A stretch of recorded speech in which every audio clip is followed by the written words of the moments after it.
Bienvenidos al 14º episodio de Encuentro con la Literatura.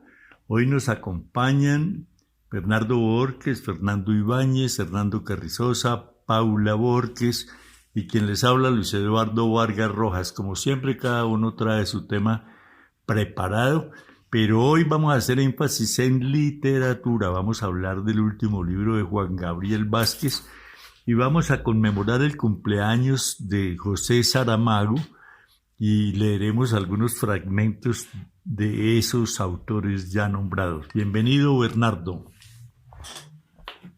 Luis Eduardo, muy buenos días compañeros, qué bueno volvernos a encontrar en este nuevo episodio de Encuentro con la Literatura. Y voy de una vez al grano. En el programa pasado hablamos de los vocablos, digamos, especializados que se utilizan en las profesiones diferentes que desempeña el hombre, tanto en el agro como en las actividades cotidianas, en la herrería, en la agricultura, bueno, cualquier actividad tiene su propio lenguaje. Y en el episodio pasado abrimos con los vocablos atinentes a la música. Hoy les traigo una situación especial que tiene que ver con mi trabajo. Yo como pintor pues tengo como temática específica, como que es el tema, digamos, que más he desarrollado y que más me gusta son los caballos. Entonces, a través de ese análisis del caballo como animal que ha sido importantísimo en el desarrollo del hombre en todas sus actividades, en sus conquistas, en la guerra. Eso me ha llamado a mí tremendamente la atención. Y el mundo del caballo pues tiene también su propio lenguaje, del cual quiero hablar en esta ocasión. Desde tiempo inmemorial pues el hombre ha tenido, como decía, una estrecha relación con el caballo. Esto que llamamos el noble bruto ha servido fielmente a su amo en la guerra, en la paz, en el trabajo y en la diversión. Por eso las palabras que se refieren a él son muy abundantes. Por ejemplo, en la anatomía del caballo se emplean palabras como cruz. La parte más alta del lomo del caballo es la cruz del caballo y ese punto del lomo del caballo es el que da o que se toma como altura o alzada del caballo. En el caballo no se dice altura, sino la alzada del animal. Ambladura es la marcha rápida de dos tiempos con una base de sustentación lateral. Los caballos se desplazan de diferentes formas, por laterales o por diagonales. ¿Eso qué quiere decir? Que la pata derecha va en armonía con la mano izquierda, eso es por diagonales, o por laterales, pata derecha con mano derecha. Eso depende mucho de la crianza, de la raza y de la enseñanza que es sometido el caballo. Repito lo de la alzada, que es la talla de las caballerías, que es la medida desde el rodete del talón de la mano hasta la parte más elevada de la cruz. El corvejón es la articulación de las extremidades posteriores situada entre la parte inferior de la pierna y superior de la caña.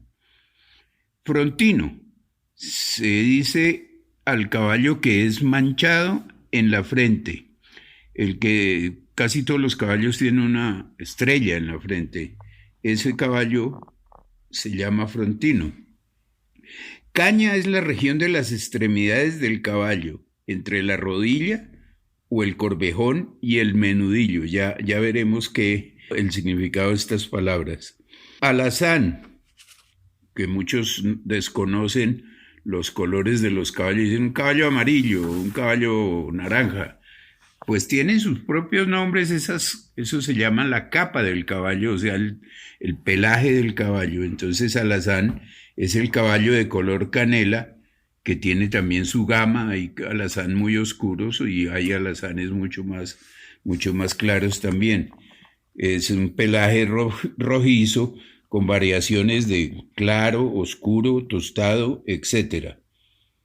Esa palabra alazán viene del árabe, que en su origen es al-azar, o sea, rojizo, de color canela en árabe.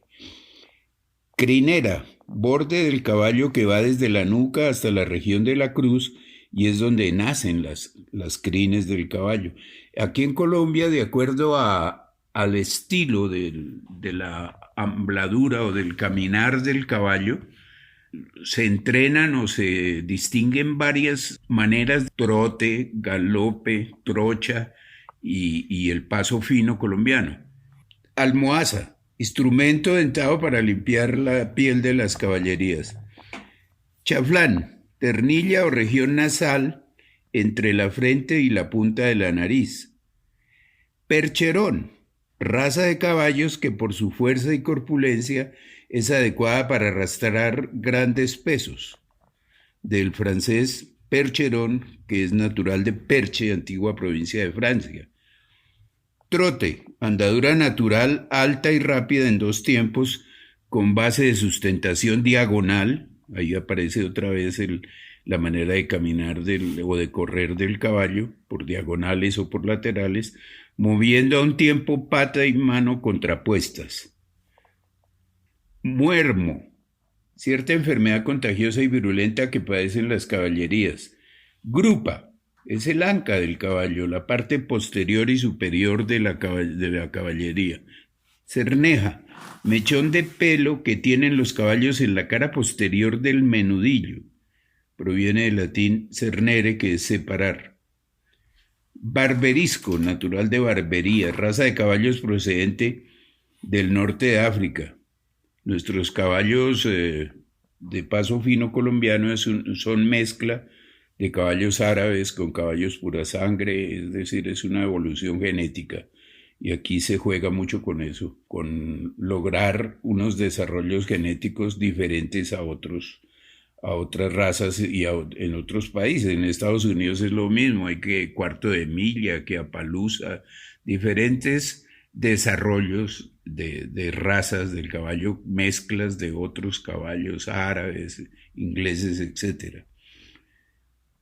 Padrillo se le dice al caballo padre, que también como vulgarismo se le dice garañón. El caballo entero, o sea, el caballo que no es castrado y que se utiliza como proveedor pues de su semen para engendrar otros caballos, porque hay caballos que siendo muy jóvenes son castrados para otros desarrollos diferentes.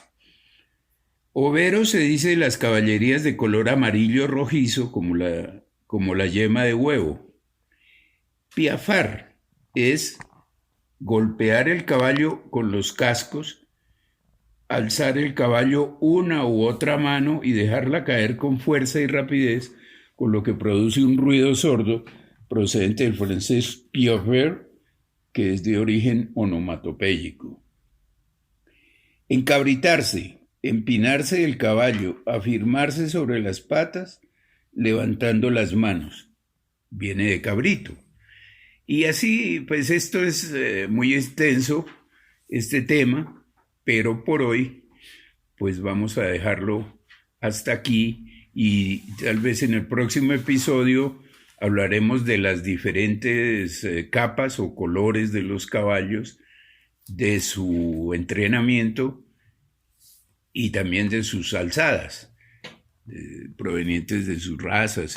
El caballo, al contrario de muchos desarrollos, evoluciones a través del tiempo, el caballo es el único, tal vez, o de los únicos animales que siendo muy pequeños, en el inicio, pues, no tengo en este momento, pero tal vez lo aclare en el próximo programa, en la época prehistórica, digamos, eran caballos de una alzada muy mínima, o sea, eran caballos de 50 centímetros. Ahí se origina, desde luego no eran caballos, sino la génesis del caballo que va evolucionando hasta crecer al caballo que conocemos actualmente. Pero los caballos empezaron siendo unos ejemplares muy pequeños. Entonces, como les digo, para el próximo episodio tendremos otro tema para finalizar el tema de las pieles, de los colores de las capas de los caballos, para finalizar este capítulo de las palabras especializadas en determinadas profesiones, hobbies, etc. Bueno, gracias Bernardo. Sí, sería muy interesante que nos pusiéramos como tarea a hablar, por ejemplo, de los cantos de vaquería que se hacen de los caballos, ¿no? Y la llegada del caballo a América y la importancia del caballo, tanto en la colonización como en la misma república, que sirvió no solamente de animal de trabajo, sino de transporte, y después se volvió elegante tener un caballo de todos los pasos que nos ha anunciado Bernardo.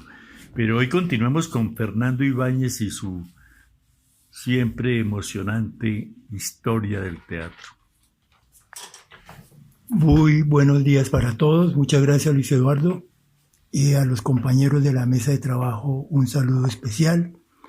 Nos estamos acercando ya al final de año y también nos estamos acercando a terminar este periplo que estamos haciendo con lo que es el teatro indígena mesoamericano o teatro aborigen.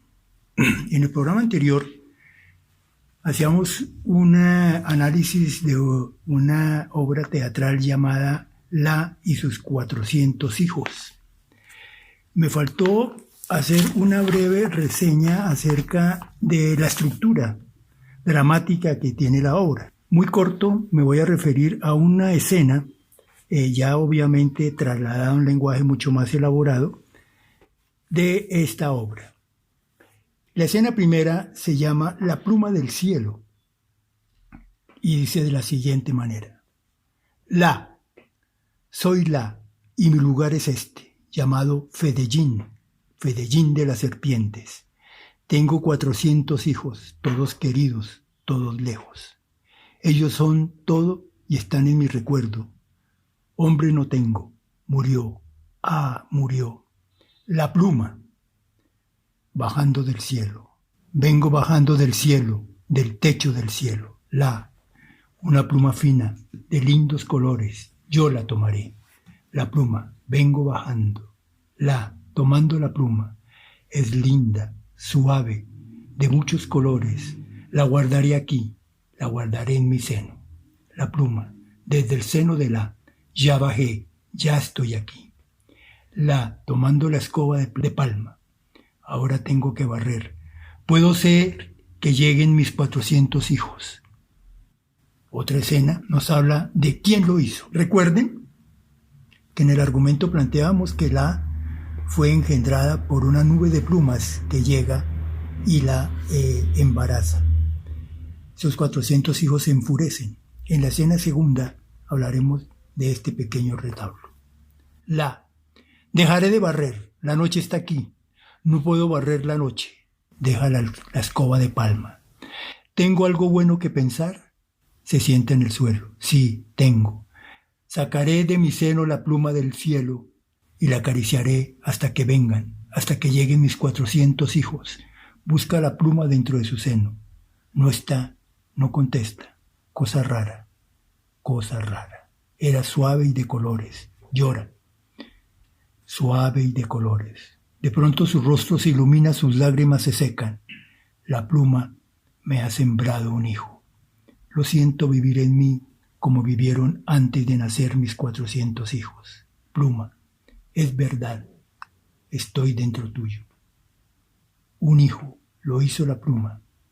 Después viene todo el argumento que habla de los 400 hijos que se enfurecen por el embarazo de y juran venganza. La pluma es nada menos que el maravilloso dios Huitzilopochtli, que es llamado también el escudo de pluma de águila. El colibrí del sur le decían. En el capítulo de hoy vamos a referirnos a otra obra de la cual enuncié en programas anteriores que se llama El Ravinal Ashi o La danza del tun. En este aspecto vale la pena aclarar que en los espectáculos aborígenes de la época, no había mayor distinción entre la danza y el teatro. La danza es al teatro como el teatro es a la danza. Ya más adelante, con el teatro en el Renacimiento, en el Medioevo, pues toman características particulares y se separan. Bueno, en el teatro aborigen actúan al unísono. Es un teatro de danza de la cultura maya del siglo XIII y es creada por la comunidad rabinal. Esta comunidad rabinal habitaba en la parte baja de la península, lo que hoy denominamos Guatemala. Pero lo más importante es que este espectáculo se sigue representando y en la actualidad todos los años tiene un espacio de tiempo en el cual se representa como una herencia cultural asimilada y testimoniada. Tan es así que fue declarada Patrimonio Cultural por la UNESCO, Patrimonio Inmaterial de la Humanidad. Y aún en nuestros días sigue representándose. Pero tiene otra característica muy interesante, y es que no, como todas las otras obras de los aborígenes, no tiene la esencia religiosa, no tiene la injerencia de lo ritual, no es un rito, no intervienen los dioses, no es un mito. La religión no es tenida en cuenta en este proceso estético. Es fundamentalmente un proceso de tradición oral, narrando los procesos históricos de la construcción de la cultura. El argumento habla de una lucha por el poder entre dos grupos quiché. La cultura quiché que habitaba en Guatemala estaba constituida por varias congregaciones o familias que, formando parte de la pirámide social que es característica de la cultura aborigen, pues buscaban también la descendencia que les permitiera controlar el poder. El eje de esta obra habla un reclamo que hace la tribu de los rabinales al gobernante quiché, porque éste, en su afán de poder, destruye varias aldeas para controlarlas. Y ellos deciden a ese quiché no pagarle tributo hasta que no restituya con sangre la muerte de los miembros de su tribu. Por lo tanto, se genera una guerra y vencen los rabinales, quienes habían negado pagar tributo, y sacrifican al varón de los quiché, al varón, es decir, al representante guerrero. El héroe, como en todos los contextos de las historias, es un rabinal, es un guerrero rabinal. Ashi captura, llamado Ashi, este héroe rabinal, captura y lleva ante su padre al rey enemigo, líder de los quichés, y le piden vasallaje. Él se niega porque se considera una familia superior, por lo tanto es ajusticiado y asesinado. En este sentido, rabinal significa el espíritu del guerrero.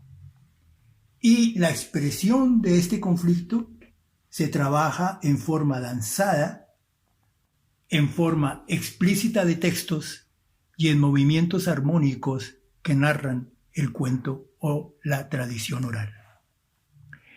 Tenemos claro que la situación política, histórica y social en Mesoamérica y en general en todos los pueblos y aborígenes que tenían una prosperidad económica y de expansión territorial es por esta época más o menos la misma. Su pirámide social, la lucha por el poder interna, que desafortunadamente propicia y facilita la llegada de la invasión de España. ¿Por qué? Porque encuentran pueblos divididos en lucha por el poder. Respecto a la historia del rabinal Ashi, voy a hacer mención de la estructura también en el primer acto y cómo la enuncian los cronistas al ser narrada. Cuadro primero, dice así: el varón de Rabinal y su gente danzan en ronda. El varón de los quiché Llega de pronto y se pone a bailar en medio del círculo, moviendo su lanza corta como si quisiera herir con ella en la cabeza al barón de Rabinal. El movimiento de la ronda es cada vez más rápido. El barón de Quiché dice: acércate, jefe violentador, jefe deshonesto. Será el primero a quien no acabe de cortar de la raíz el tronco, ese jefe de los Shakaj, de los Sanam, de los Cauk, de Rabinal, es decir, de las diferentes tribus. Eso es lo que digo ante el cielo, ante la tierra, por eso no pronunciaré abundantes palabras. El cielo, la tierra, estén contigo, el más destacado entre los valores, varón de Rabinal. Responde el varón de Rabinal. Al bailar, agita un lazo con el que se propone sujetar a su enemigo. Efectivamente, valeroso varón, hombre de los Kavek Keshe, eso dijo tu voz ante el cielo, ante la tierra. Acércate, jefe violentador, jefe deshonesto. Será el único a quien no acabaré por cortar la raíz, el tronco, ese jefe de los Kashag, de los Anam, de los Caú, de los Rabinal. ¿Así dijiste? Pues bien, sí, efectivamente aquí está el cielo. Sí, efectivamente aquí está la tierra. Te entregaste al hijo de mi flecha, al hijo de mi escudo, a mi masa yaqui, a mi hacha yaqui, a mi red, a mis ataduras, a mi tierra blanca, a mis hierbas mágicas, a mi vigor, a mi valentía. Sea así o no sea así, yo te enlazaré con mi fuerte cuerda, mi fuerte lazo, ante el cielo y ante la tierra. El cielo, la tierra estén contigo, valiente varón, hombre prisionero y captivo. Lo ha sujetado con el lazo y tira de éste para atraerlo hacia sí. Cesa la música y la danza se interrumpe. Hay un prolongado silencio en el cual ambos varones, fingiéndose iracundos, se ven cara a cara. Todo este contexto lo que está representando es una poesía y una prosa nacida desde el anhelo por el poder, pero una cosa que descubro yo a mi manera de ver es en el respeto, en el uso de las palabras. Se retan, se respetan, se juzgan y llega la muerte para alguno de ellos. Este manejo que hacen en el Rabinal Ashi tiene la característica de no hacer énfasis en lo religioso ni en lo ritual.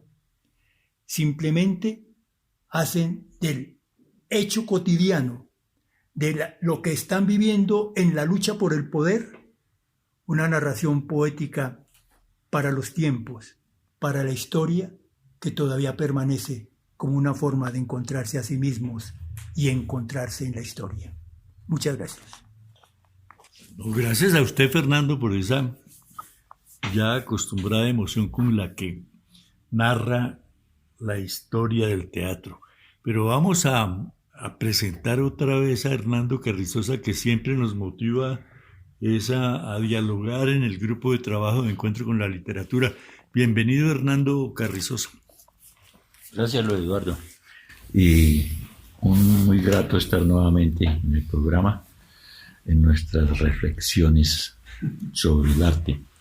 Y no había tenido la oportunidad de estar en los últimos programas por diversas razones, pero quedó pendiente un comentario acerca de el acto que se realizó aquí en Chía, la exposición específicamente de Avenida Profiláctica, que pues fue muy interesante y motivadora nuevamente para seguir haciendo muestras de nuestro trabajo. Pero a propósito precisamente de eso, quería comentar, la sugerencia para hoy del comentario más bien, es ¿qué es una exposición? Que normalmente hacemos exposiciones, todos los pintores y los escritores y muchas personas. Bueno, los músicos no hacen exposiciones, no hacen conciertos, pero prácticamente es una exposición también de su lenguaje, ¿no? Entonces, pero hacer una exposición, ¿qué es? Porque pasa como desapercibido y como decía Fernando y Bernardo hace un rato, las palabras tienen un significado especial de acuerdo también a cómo las entendamos, ¿no? El valor que tengan, motivan y hacen que esos procesos sean más interesantes y por lo tanto tengan más apoyo o menos apoyo o un desinterés de parte de quienes están al frente o de quienes queremos realizar ese tipo de expresiones. Una exposición no solo es, en el caso de la pintura, pues poner unos cuadros para que la gente los mire, ¿no? Eso es lo más obvio, ¿no? En cualquier manifestación, sino es una realidad con un potencial abierto infinito. O sea, ahí no solamente se está mostrando unas pinturas, entre comillas, ¿no? Unos cuadros, sino se está ofreciendo unos puntos de vista, unos criterios, una manera de entender el mundo, y así sucesivamente una cantidad de opciones que cada participante o cada oficiante, en este caso quien realiza o propone su asunto, tiene interés en proyectar. Y es interesante, me parece a mí, considerar este hecho de las exposiciones porque normalmente se considera como el trabajo de alguien, entonces démosle la oportunidad a una persona ahí para que muestre esas cosas que hace, ¿no? Como sus asuntos, ¿no? Sus cosas. Entonces eso minimiza y disminuye precisamente la intención y el valor que tienen las expresiones artísticas. No, y no lo digo en el caso particular de hacer una exposición de uno mismo, sino cualquier exposición de cualquier persona que se exponga, como dice el término mismo, a mostrar y a manifestar, digamos, públicamente su mirada y su entendimiento de su mundo en función de la comprensión del de otros. Pero como siempre, esta es como la introducción al diálogo, que es lo que nos sigue interesando y personalmente me llama más la atención y considero mucho más válido que una disertación de una cátedra. En este caso, el programa busca más bien compartir y dar ideas, pero a propósito del tema que estamos planteando. Sí, efectivamente, cuando explica bien el maestro Carrizosa, que es quien más tiene experiencia en eso de las artes plásticas y las exposiciones que ha hecho tanto en el interior como en el exterior del país, pero uno como usuario de la galería, del museo, lo que piensa es que se está exponiendo a la crítica, a quienes asistimos, miramos, observamos, unos con mayor o otros con menor sabiduría, experiencia, pero lo que hacemos es criticar la obra y a su autor.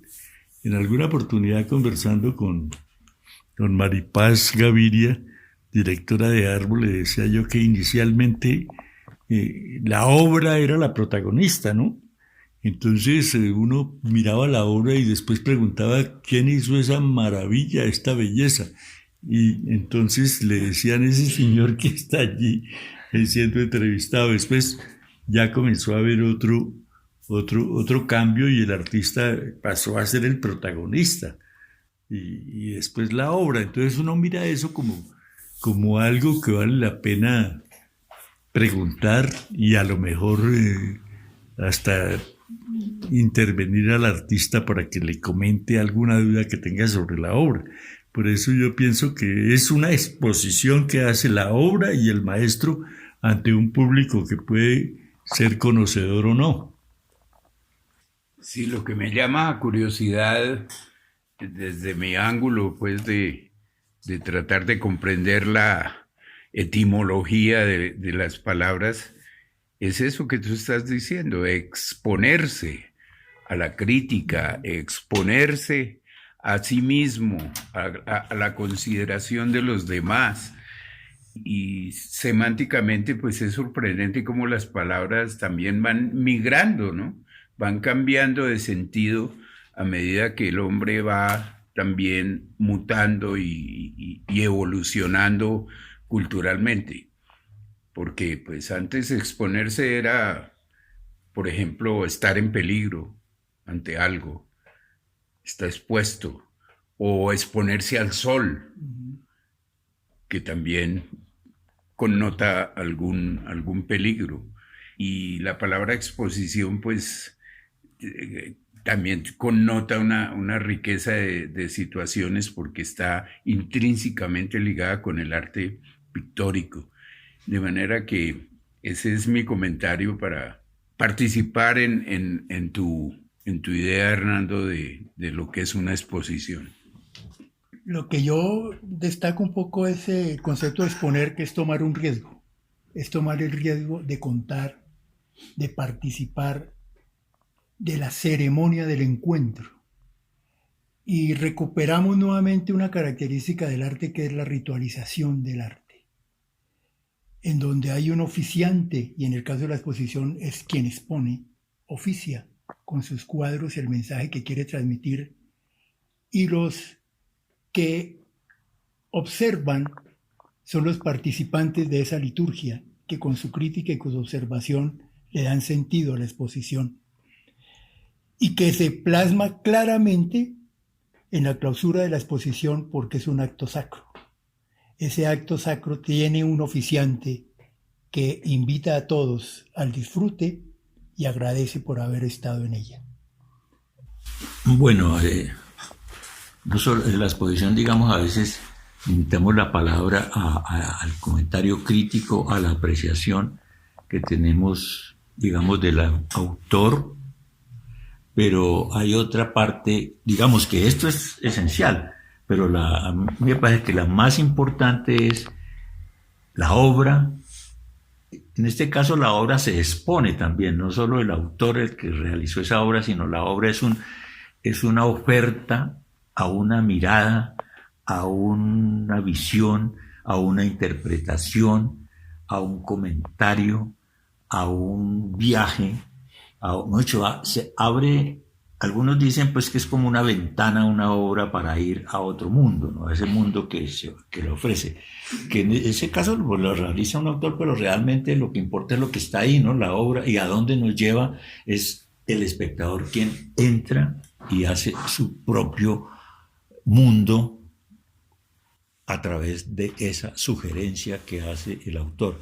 O sea, uno de los aspectos de la exposición es exponerse, lógico, ¿no? Y nos exponemos a la crítica, que es lo más acostumbrado de bueno, pero el señor o esta persona o este individuo, bueno, quien realice, ¿qué es lo que nos quiere contar, no? Eso es un lado, pero la otra, ¿qué es lo que yo quiero ver?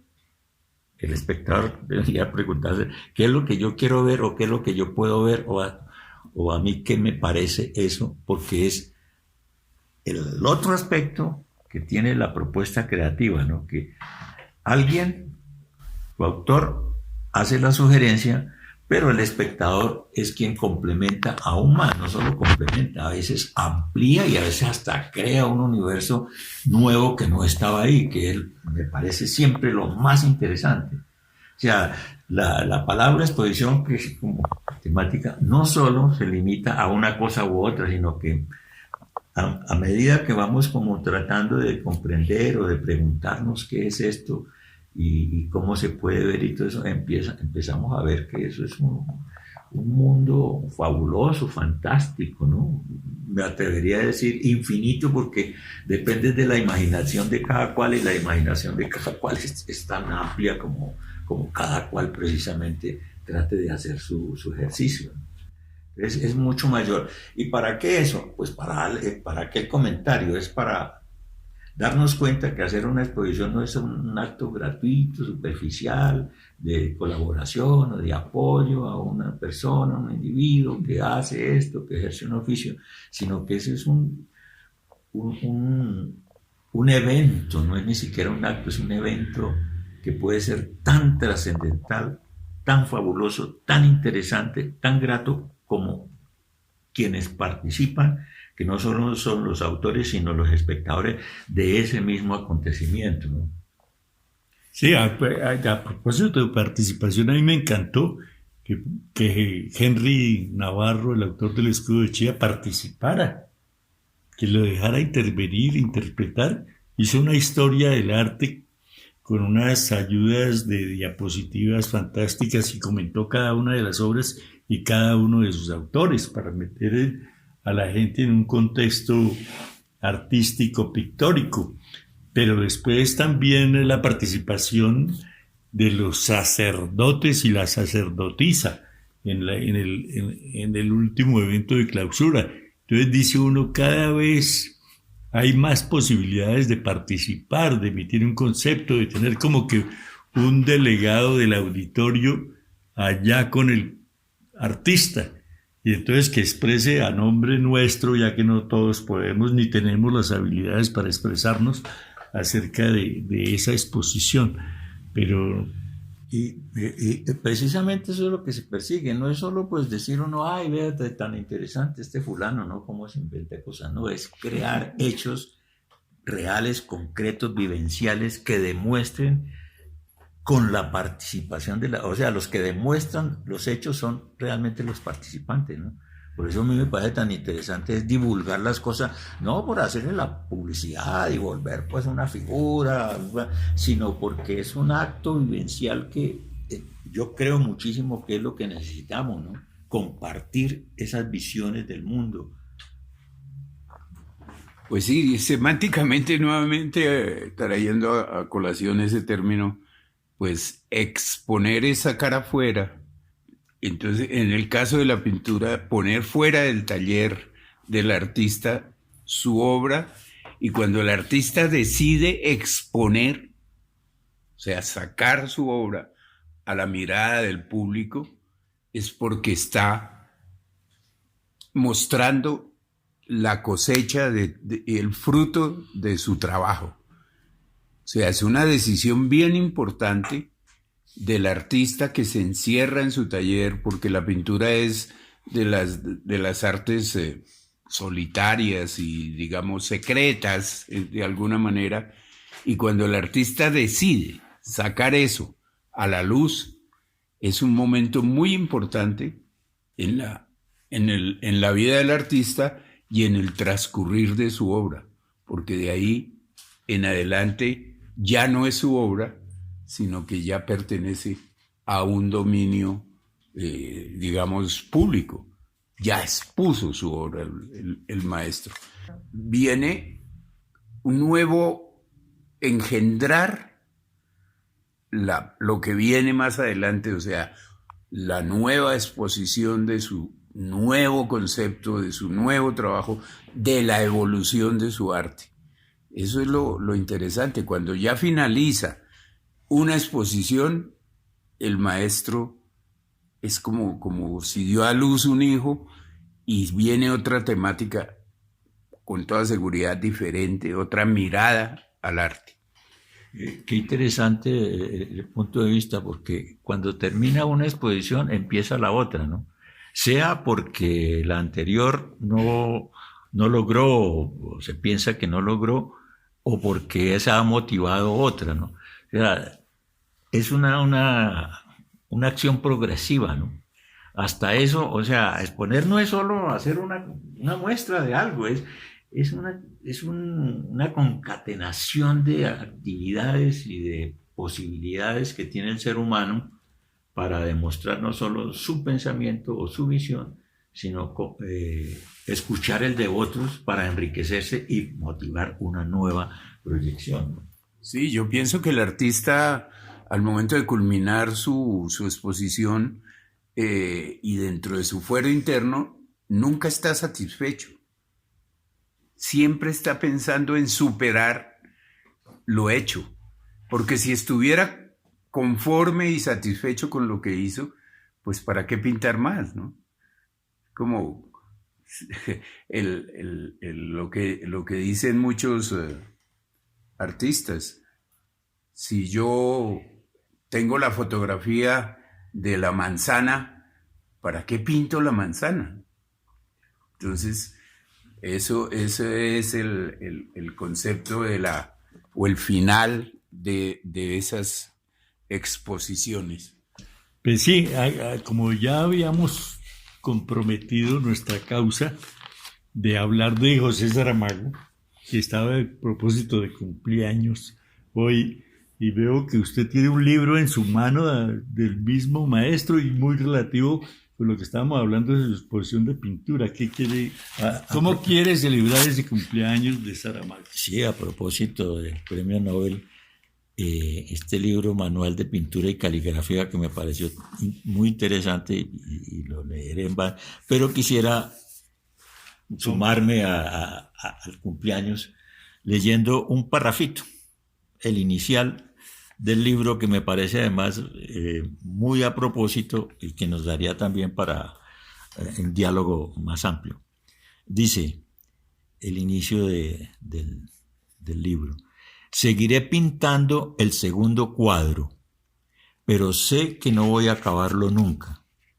La tentativa ha fracasado y no hay mejor prueba de esta derrota o fallo o imposibilidad que la hoja de papel en la que empiezo a escribir, hasta un día, tarde o temprano, en que iré del primer cuadro al segundo y vendré luego a este texto, o saltaré la etapa intermedia, o interrumpiré una palabra para acercarme a poner una pincelada en la tela del retrato que letra S, me encargó, o en aquel otro paralelo que ese no verá.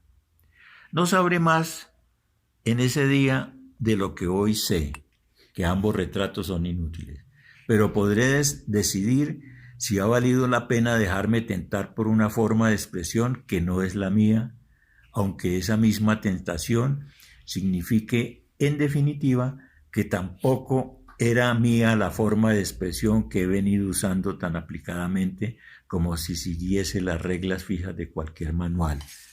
Pues este parrafito de introducción del libro contiene una cantidad de posibilidades de interpretación como una realidad vivencial de quien produce o quien se atreve a intentar a exponerse, precisamente. Sí, por eso queríamos, aprovechando la presencia del maestro, leer este párrafo de Manual de Pintura y Caligrafía, con el que queremos conmemorar el aniversario del nacimiento de José Saramago. Pues José Saramago escribió muchos libros y próximamente, porque este programa ha estado como muy emotivo y largo, pero queremos comentar también un evento que hubo y que tenía que ver con la participación ciudadana.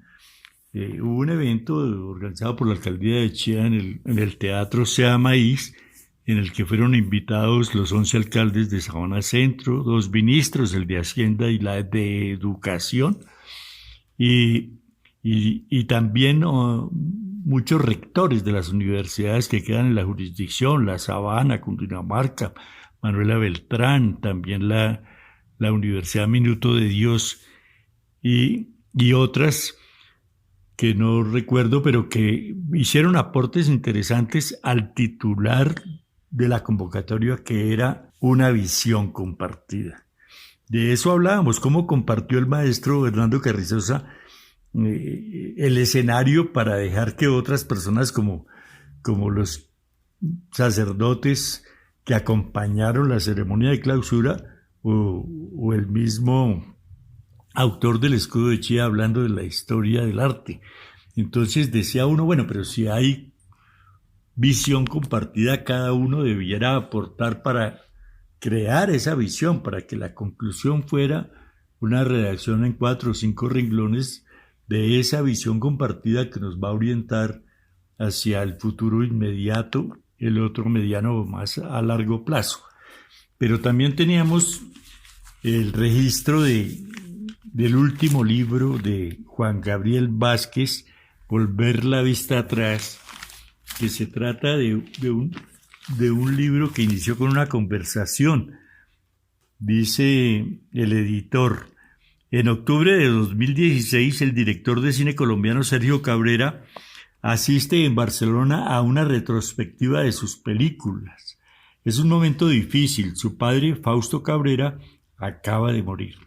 Su matrimonio está en crisis y su país ha rechazado unos acuerdos de paz que le habrían permitido terminar con más de 50 años de guerra. A lo largo de unos días reveladores, Sergio irá recordando los hechos que marcaron su vida y la de su padre, de la Guerra Civil Española al exilio en América de su familia republicana, de la China de la Revolución Cultural a los movimientos armados de los años 60. El lector asistirá a una vida que es mucho más que una gran aventura. Es una imagen de medio siglo de historia que trastornó el mundo entero. Voy a leer algunos de los comentarios que han hecho críticos de literatura en diferentes medios del mundo. Por ejemplo, sobre Los Informantes, una novela reciente, un magnífico y aterrador estudio sobre cómo el pasado puede invadir el presente y una fascinante revelación de un rincón poco conocido del teatro de la guerra nazi. Eso lo dijo John Banville. Sobre Historia Secreta de Castaguana, otra novela no tan reciente.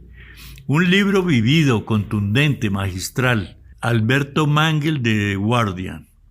Sobre El ruido de las cosas al caer, una novela cautivadora que atrapa hasta el final. Si bien estamos ante un vuelapáginas, se trata también de una profunda meditación sobre el destino y la muerte. Edmund White, en la portada nada menos que de The New York Times Book Review. Sobre las reputaciones, uno sale de esta novela simplemente aturdido por la gran lección de literatura impartida por el autor, Etienne de Montaigne de Le Figaro. Sobre la forma de las ruinas, un gran libro. A ratos se lee como un tráiler político. Es su obra más ambiciosa y la mejor hasta el momento. Daniel Hahn de Prospect Magazine. Y sobre Canciones para el incendio, magnífico libro, coherente, vertebrado, casi perfecto, de Nadal Suau del Cultural. Es por eso que estamos recomendando que lean a Juan Gabriel y especialmente este libro de Volver la vista atrás, que es nada menos que un recorrido por la vida de Fausto y Sergio Cabrera y su hermana Marianela, que como se sabe Sergio pues fue un muchacho español llegado a Colombia, su papá declamador por aquí estuvo muy cerca de nosotros, pero finalmente resulta involucrado en un grupo subversivo. Ante esa situación el papá decide enviarlo a él y a su hermana a China. En China adquiere mucho conocimiento de la revolución cultural en ese tiempo de Mao Zedong y después regresa al país y se convierte en el cineasta. ¿Quién no recuerda las películas de Sergio Cabrera?